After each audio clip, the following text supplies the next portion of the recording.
Muito bem, pessoal, e neste momento nós vamos abordar um tema de extrema importância neste novo episódio, neste quadro aqui informativo da tua Rádio Cristal. Esse mês do autismo, e ao longo do ano aí muito se falou a respeito do autismo, o que é o autismo. Nós aqui mesmo da Rádio Cristal abordamos muito esse tema, mas um ponto fundamental no que tange respeito ao autismo a gente acaba sempre deixando passar. E eu vou conversar aqui com a psicóloga Chayane Ribeiro para falar um pouco sobre família, Chayane. Porque quando se fala em autismo, nós já entendemos o que é o autismo, já entendemos as suas nuances, né, os sintomas, tratamento. Mas um ponto fundamental que deveria ser abordado também é a questão da família. O momento em que você descobre que tem um filho com autismo, o que o casal deve fazer, né? Como devem proceder, né? Qual é o que muda num seio familiar? E eu queria que tu falasse um pouquinho justamente sobre isso. É um prazer poder estar falando com vocês a respeito desse tema tão importante que é o transtorno do espectro autista e especialmente abordar um pouco a questão familiar. Durante esse mês de abril, a gente sofre assim, uma enxurrada de informações a respeito do que é o autismo em si, o que é o TEA, né, o transtorno do espectro do autismo em si. Mas pouco se fala a respeito das relações familiares. Como fica essa família, como fica esse casal quando vem a descobrir que o seu filho tem o diagnóstico de TEA, quando recebe isso, né? Quando recebe essa notícia. É difícil para a maioria das famílias conseguir fazer a digestão dessa informação. Muitas vezes não se tem o conhecimento do que é. São poucas as pessoas que antes de ter um membro da sua família com TEA sabe o que é o TEA. Então, é todo um processo de ressignificar isso e de compreender o que se passa, compreender o que é. O que é esse transtorno do neurodesenvolvimento? O que é neurodesenvolvimento? O que é isso que, de repente, caiu de paraquedas na minha família? E isso gera muitos impactos dentro do seio familiar, né? Um dos impactos mais significativos que a gente tem, infelizmente, é o divórcio dos pais. Porque as famílias, especialmente o casal de pais, não conseguem trabalhar muito bem com essa nova situação, essa nova configuração familiar. Aquele filho que se planejou não veio como o planejado, ele veio na singularidade dele. Ele está ali no seio da família para mostrar algumas coisas, para ensinar algumas coisas também para essa família e para esse casal. E muitas vezes esse casal ele não consegue mais se olhar, porque aquilo que foi planejado na sua época de namoro, na sua época de conjugalidade, aquilo tudo que se planejou no início de uma relação conjugal, não saiu, o sonho não foi realizado. Foi realizado o sonho, mas não com aquela pintura, né? Não com aquele óculos cor-de-rosa que todo mundo utiliza quando está no relacionamento, no começo de um relacionamento. Até, inclusive, quando se fala em autismo, se romantiza muito, né? Eu tenho... E aqui é muito bom e muito claro de se colocar o autismo, como a gente conversava antes de entrar ao vivo aqui, né? O autismo ele não é uma doença, ele é um transtorno. Mas se romantiza muito o autismo nos dias de hoje, e aqui eu quero explicar melhor essa minha fala naquela questão.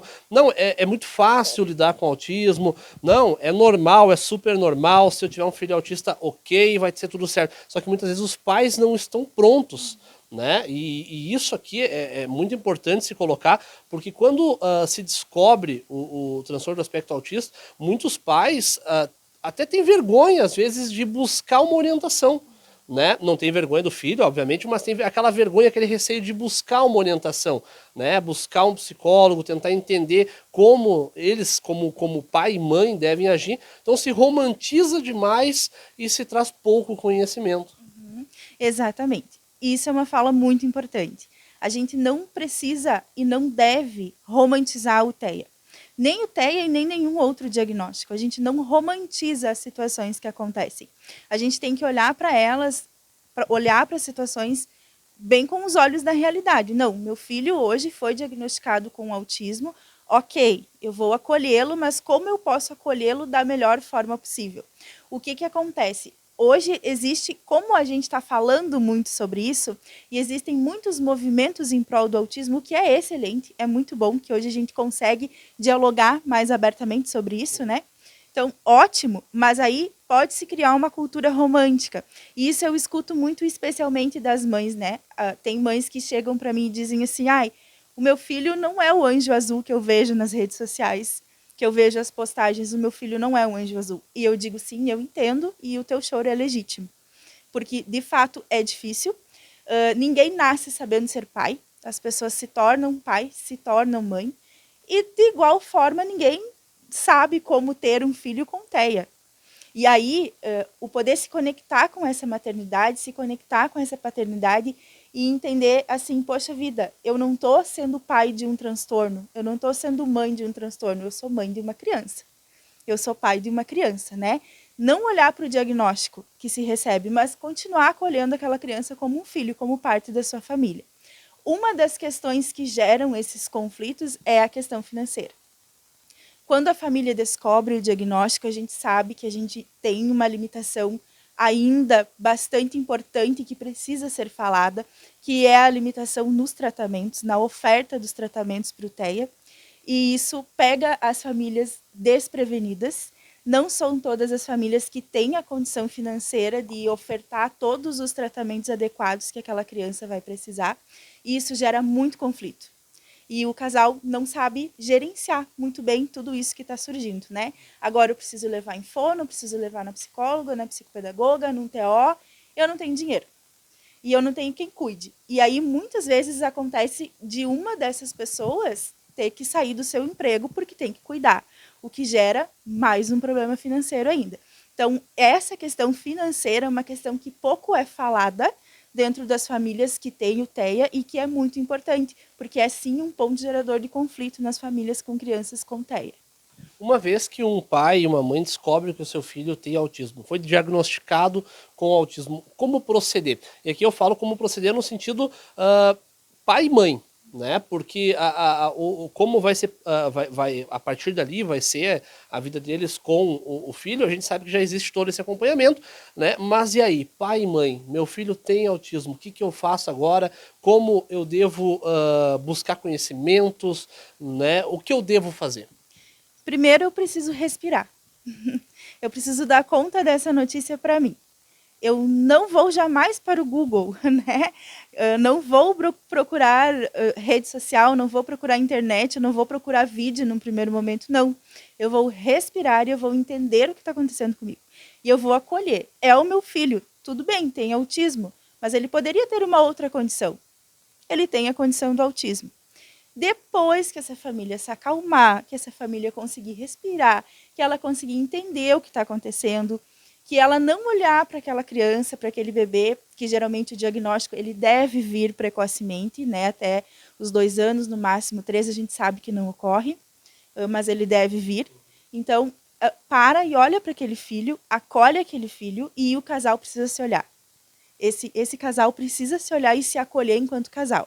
E aí ter a certeza, bom, nós somos um casal conjugal, mas a gente é um casal de pais. Se alguma coisa não está legal conosco, a gente pode até deixar de ser um casal conjugal, mas de pais nunca, né? Então esse é o primeiro passo, não sair em busca de muitas informações que muitas vezes não são as informações mais corretas e que vão gerar mais ansiedade. Perfeito, então falamos aqui um pouquinho a respeito do seio familiar. Meu filho tem autismo, o que eu devo fazer como pai ou como mãe? E para quem está nos acompanhando agora, Chayane, e quer entrar em contato contigo, tirar dúvidas, ter um atendimento especial contigo, como faz? Tem telefone para contato, endereço?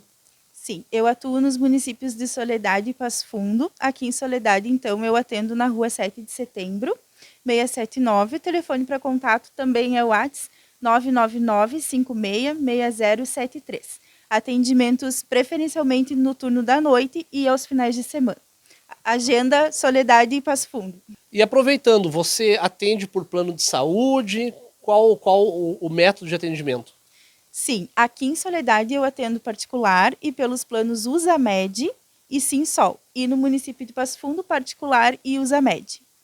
Perfeito. Conversamos aqui com a psicóloga Chayane Ribeiro, né, especialista em MBA e gestão de pessoas, especialista em docência do ensino superior, especialista em famílias e sociedade, também especialista em psicologia clínica e especialista em autismo, atendendo a 11 anos já focada nessa área. Fernando Cooper para a tua Rádio Cristal.